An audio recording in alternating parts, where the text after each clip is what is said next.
Support for Petri Dish is made possible by UT Health San Antonio, committed to transforming the health of the community through a team that tackles problems from every angle, doing everything it takes to bring each patient the best possible outcomes. From teaching tomorrow's healthcare leaders to translating research into new treatments, UT Health San Antonio strives to make lives better. Learn more at everythingittakes.org.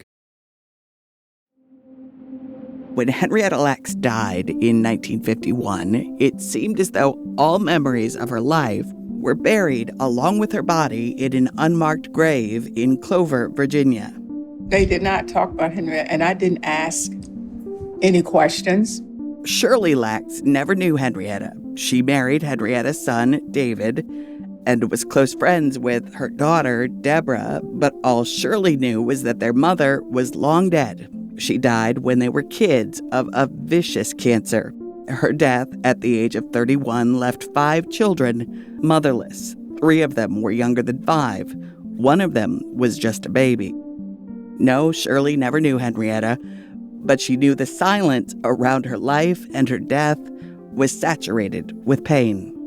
And for Henrietta's daughter, Deborah, that pain created endless questions.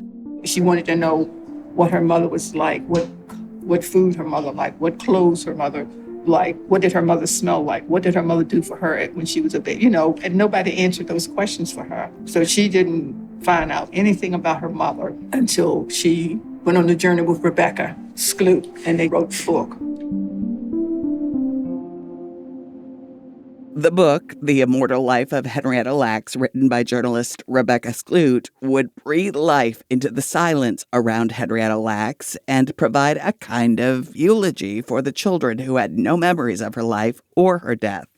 But it would also introduce the world to a woman who changed the face of science and medicine forever without even knowing it. From Texas Public Radio, this is Petri Dish. I'm Buddy Petrie.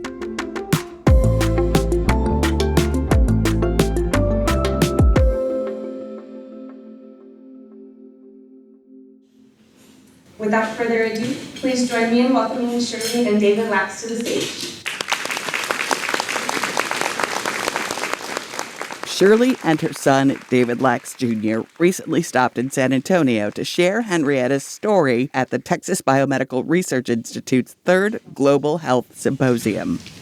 Good afternoon. Thank you so very much for having us. The symposium drew hundreds of health executives, healthcare providers, philanthropists, business leaders, scientists, educators, and students together to talk and learn about how community, trust, and science can work together to help build health equity.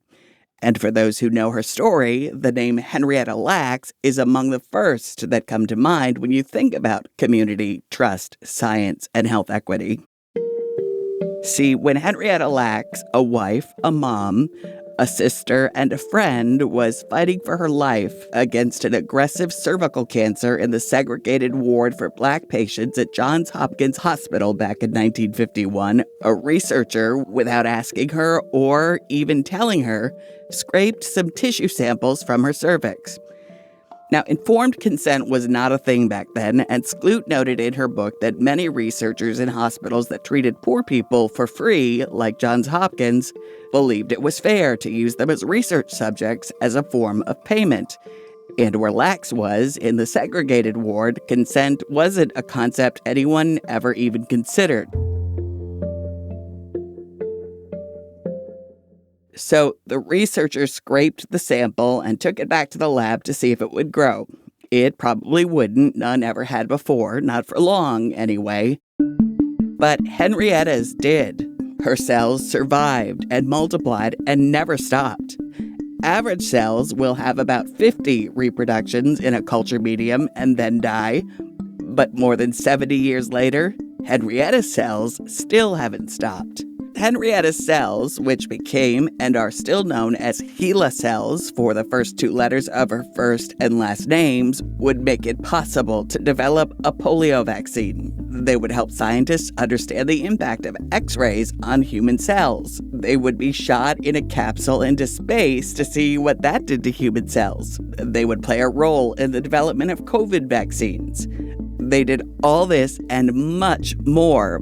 But her children knew nothing about any of it. Shirley Lax says they had no inkling that their mom's cells were special in any way until the mid-1970s, more than 20 years after she died, and the silence engulfed them. I think when they came and drew blood from the family, the brothers and the sister, and she was going to Hopkins, calling them to find out, well, what's the result? And she couldn't get an answer as far as what the results were, because they told them they were drawing blood to see if they had the same thing that Henrietta had. Right, so people from Johns Hopkins had drawn blood from Henrietta's children, claiming they were testing them for the cancer that killed their mother, when they were, in fact, doing research on the children without their knowledge or consent. Again, like their mother before them, no knowledge, no consent. So Henrietta Lax had saved an incalculable number of people and improved the lives of countless others. But not only did no one ask her if they could take her cells, they never asked her children for their consent when they came back for more research material. Shirley Lax says to her husband and his siblings that felt like a deep and compounded betrayal. Back when all this started, a lot of Henrietta's children were going through health issues, and they had problems with trying to get the proper medical care. And all the time, they had been using Henrietta's cells, making millions and millions of dollars off of her cells.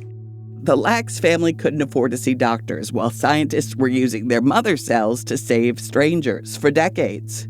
Johns Hopkins says on a website dedicated to Lax's legacy that it has never sold or profited from the discovery or distribution of HeLa cells and does not own the rights to the HeLa cell line. For Shirley Lax and her family, that's cold comfort. Hopkins say they didn't get any monetary reward, not directly, but indirectly. They benefit from the HeLa cells. So, just when I think about it, it's the fact that I just think Hopkins could do something for the family. And that's where some of the family members are upset in reference to what has taken place with the HeLa cells. This all seemed wrong to the Lax children, this lack of consent, this silence, these decades of suffering while their mom's cells saved other lives. It all seemed deeply unethical, and it was. More on that when Petri Dish continues.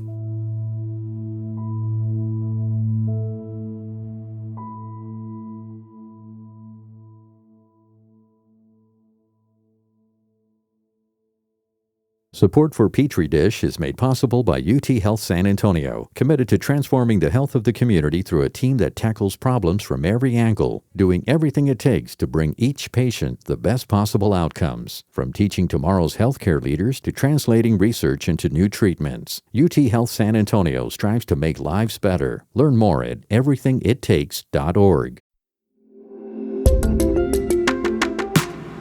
You're listening to Petri Dish. I'm Bonnie Petrie. Wow, what a story.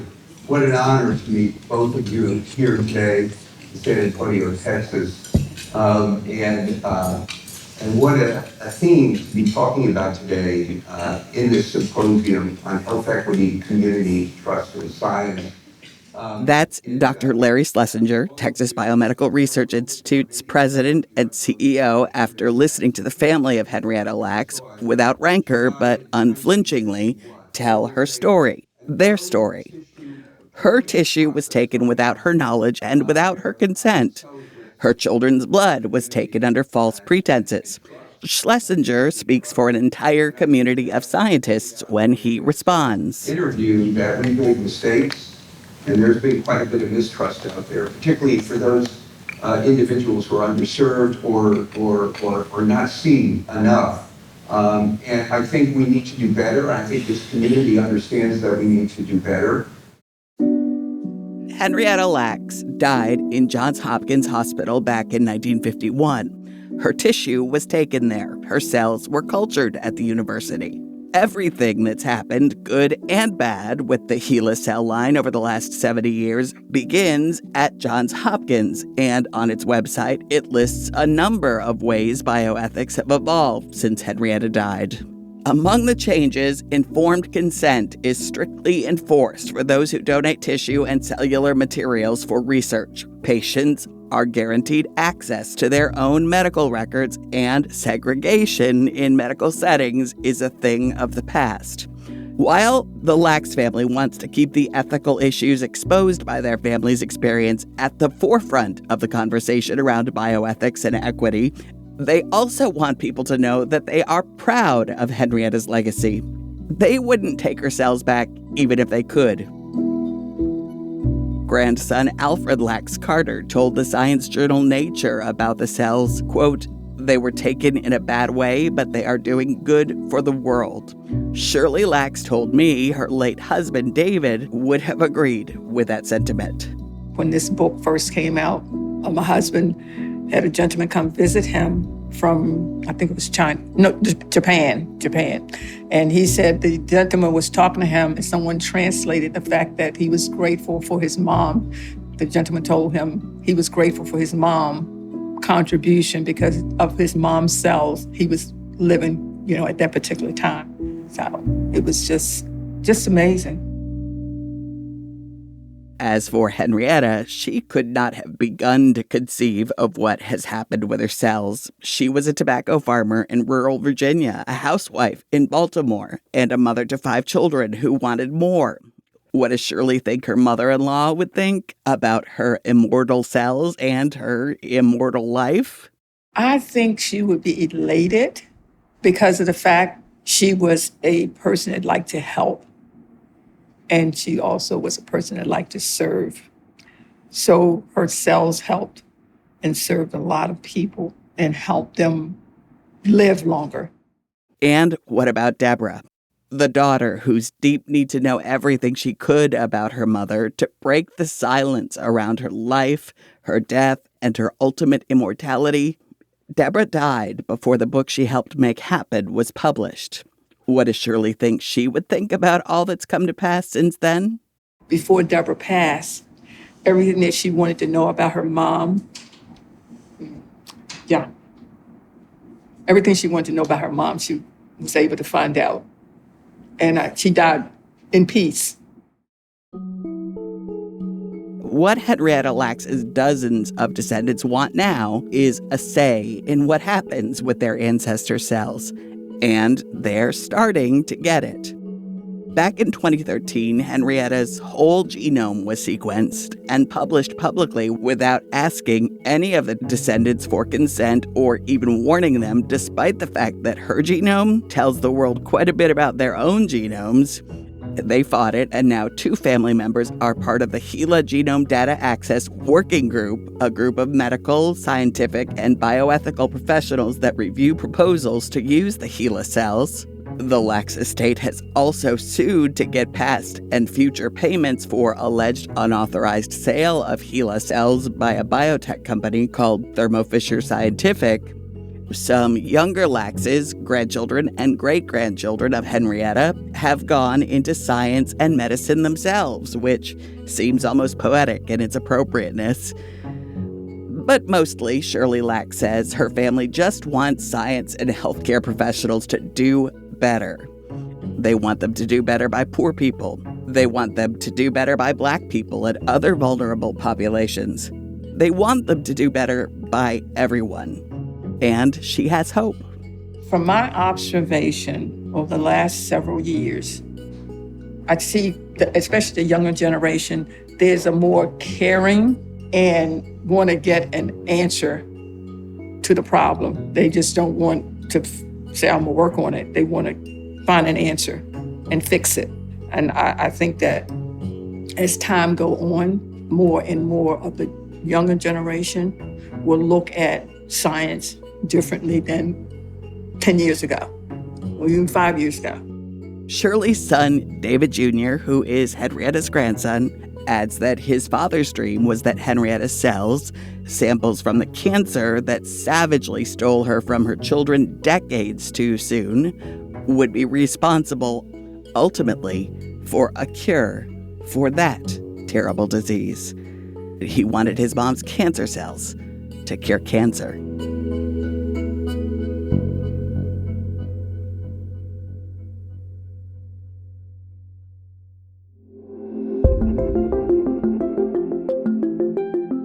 This episode of Petri Dish was produced by TPR News Director Dan Katz, Jacob Rosati, and me. Jacob Rosati also composed all the music and created the sound design on this show. Audio editing was done by Bennett Smith. Petri Dish is a production of Texas Public Radio. I'm Bonnie Petrie. Talk to you soon.